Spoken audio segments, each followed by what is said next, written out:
কিছুদিন আগে উনি বলেছেন দুর্নীতি নির্বাচন করতে অনেক টাকা 10-20 কোটি টাকা লাগে। আমি একটু আগে বলেছি উনি টপ 10% কমিশন উপদেষ্টা ছিলেন।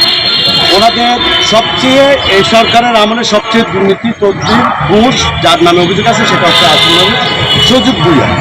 আপনি দেখেছেন শুধু উনি এটা না, ওনার চলাচল, ওনার ব্যাকগ্রাউন্ড, ওনার বাবার নামে পর্যন্ত যে অভিযোগ এসেছে সেগুলো যদি আপনারা তদন্ত করে দেখেন তাহলে আপনারা বুঝতে পারবেন। আমরা আগে বলেছি ওনাদের এত বেশি টাকা পয়সা হয়েছে, ওনারা যদি নির্বাচনে অংশগ্রহণ করে সে নির্বাচন কুৎসিত হবে, কালো টাকা সরাসরি হবে, ব্যাপক টাকা পয়সা এদিক সেদিক হবে, ব্যাপক ক্ষমতা অপব্যবহার করবে। এই জন্য আমরা সরকারকে নির্বাচনকে কুৎসিত মুক্ত রাখার জন্য, সুষ্ঠু নির্বাচনের সাথে লেভেল প্লেইং ফিল্ড ঠিকঠাক রাখার জন্য আমরা অনুরোধ করবো একটি উপদেষ্টা এবং এই সরকার সংশ্লিষ্ট যারা উপদেষ্টা আছে তারা যেন আগামী নির্বাচনে অংশগ্রহণ না করে, পরের নির্বাচনে তারা পিওর হয়ে আসুক, তাদের নামে যে দুর্নীতি হয়েছে, বিভিন্ন অভিযোগ এসেছে সেটা তারা খণ্ডন করুক। তারা যদি পিওর হয় আমরা তাদেরকে সবসময় ওয়েলকাম করব।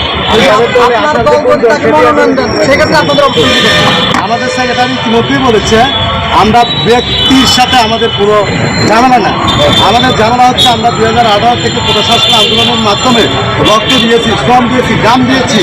আমরা জানেন এই প্রশাসন আন্দোলনের প্রেক্ষাপট আমরাই তৈরি করেছি। আমাদের অসংখ্য নেতাকর্মী আহত হয়েছে, গত 8 বছরে অনেক জেল জুলুম কেটেছে এবং জুলাই গণঅভ্যুত্থান যেটা হয়েছে প্রত্যেক জায়গায় একমাত্র রাজনৈতিক দল গণ অধিকার পরিষদ ঘোষণা দিয়ে রাজপথে ছিল। তারা যদি এই রক্তের সাথে, আমরা বারবার বলেছি এই রক্ত দিয়েছে একটা নতুন বাংলাদেশ করার জন্য।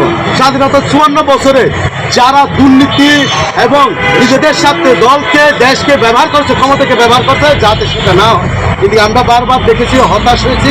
5 আগস্ট পরবর্তী অনেক স্বপ্ন আশা নিয়ে আমরা জুলাই গণঅভ্যুত্থান করেছি, সরকার দিয়েছে, আশা আকাঙ্ক্ষার অনেক বারুদ উপরে ছিল, কিন্তু তাদের আচরণ তাদের পুরো দেশকে যে অবস্থা নিয়ে গেছে আবার ফিরিয়ে আনতে আমাদের আরো 20 বছর সময় লাগে। অতএব দুর্নীতিবাজ আমাদের সাথে খারাপ মানুষ গণ অধিকার পরিষদে এখন পর্যন্ত নাই এবং আমরা থাকতেও দিব না।